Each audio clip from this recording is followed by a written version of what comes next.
Let's talk about Bioshock Infinite! Once every eon or so, God smiles upon his people and decides to drop something down from heaven to Earth. Just so humans can realize what they're really missing up there.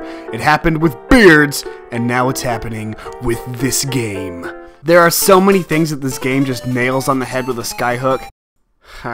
That it's really hard to narrow it down to just one. But you probably read the title for this video, so you know I'm going to talk about setting for a while.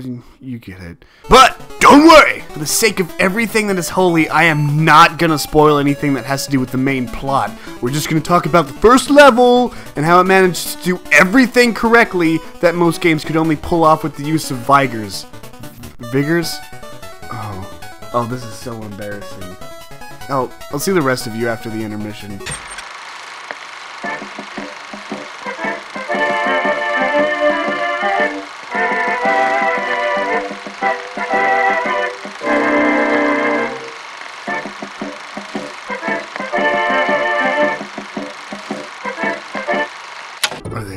Are they gone? Good. Let's say mean things about them. Now, I know that your English teacher told you that setting is the time and place that a story takes place in, but she's wrong! The characters do as much to establish the setting as anything else, and even then the mannerisms and traits of those certain people add even more to the table.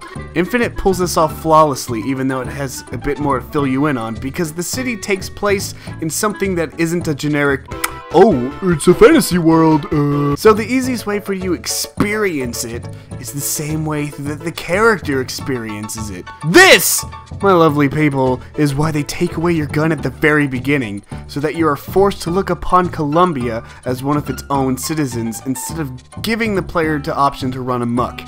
Haha, amok. Without the power to just hide behind your gun, or the vigor, you look at the world through a different lens. It becomes a different kind of place, because the gun itself is a symbol of opposition, and when you don't have the power to express your own distaste at something by simply pulling a trigger, you are forced to then submit, to a degree, to the world around you. Now, this opening is pretty ballsy on Irrational's part, because it's a good hour or so before people try to bash your face in.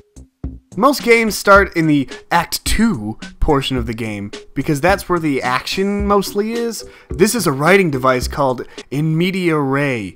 In Medias Res? Oh, screw it. You could argue that Infinite also starts off in Act 2, because there's like flashbacks and stuff, but in a story like this one, which is as much a character piece as it is an actual narrative, finding out what happens in the past is part of the driving appeal for the player to keep on keeping on. But whatever, we're talking about setting anyway. One of the best things Infinite does is tell a story without using words. In fact, this scene sums up everything I could ever hope to tell perfectly. See, there were no kids in Bioshock 1 because it took place in the worst place ever. And all the kids were probably evacuated, killed, or eaten. There were little sisters, of course, but they were a product of the dystopian society that they live in. I mean, the first thing they do after you free one of them is haul ass. The jerks. But in Infinite, they don't. They just... Children from the sky. When the young ones misbehave, escorts children to their grave. Oh dear. It's like you're just another normal person to them.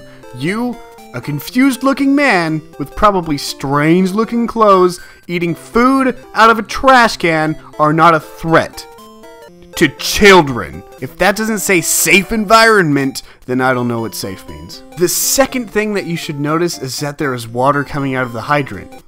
Good. Once again, the hydrant is a symbol. It means that there's some kind of civilized plumbing system within Columbia, and civilized is something that Rapture totally wasn't.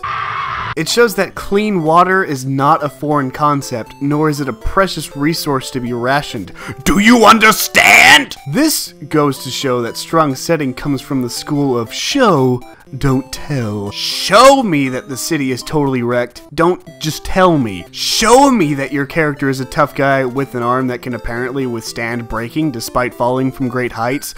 Don't just tell me. Anyone can claim to be whatever they want. For all you know, I'm just a talking puppet with an aspiration for game design.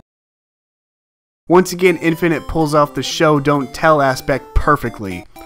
Wow. For example, the explanation for voxophones. Say something, sonny. What's a voxophone? What's a voxophone?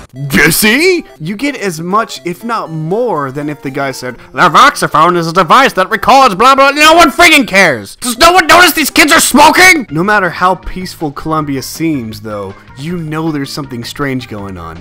I mean, you saw some dead guy earlier, so naturally you're put on edge just a bit. But the city itself almost seems too perfect. I mean, the game's called Bioshock, and the first one had you killing Goddamn splicers. within the first few seconds. But here in Columbia, it's all Never hire an artist, my dear fellow. They are a temperamental and unreliable lot to a man. quite, those rapscallions. You can feel the facade that all these people are putting on, and you don't need anyone at the beginning saying, watch out, those people up there are more vicious than they seem, because that would take away from it all. I've heard some people complain that no one bats an eye when you do strange things, like run around like an idiot, or shove your face into everyone you meet, or whatever. But I like to think that the fact that you don't get a reaction is the reaction. This theory shows that even the characters know that their facade is fragile and they don't want any idiot ruining it for them. The big reveal, of course, comes later, and it paints the society for what it really is. Bunch of racist assholes. And then the world around you comes crumbling into reality. That's why there's so much blood here, to shock you out of whatever sense you've been in. Bing! Reality just happened all over the place. But before that, the game takes its time into setting itself up. You're free to run around at your own pace because that's how you get the best experience. Haha, gayest. It sets up the setting for you slowly, letting you play in it. This makes you, care for the place that you're shooting people up in, instead of having it just be generic City 12. Another game that does this greatly is Half-Life 2. There's a whole mess of things that you can do before you pick up your first weapon. Would you kindly find a crowbar or something? This scene here really illustrates a lot. Dear Dr. Green, what has the... Once again, without someone telling you, hey Golden, shit's crazy, blah, blah, blah, blah. You can tell that you're in some dystopian society where people are mostly looked down upon by the man. Eat a face full of candy, jackass! Yeah! And that's why we love these games. The setting is as much alive as the characters in it. Therefore, we care about it more, and we're more invested with what may happen to it. They dump exposition through the use of setting, instead of just piling it on in whatever time. Except for those damn kinetoscopes, but whatever.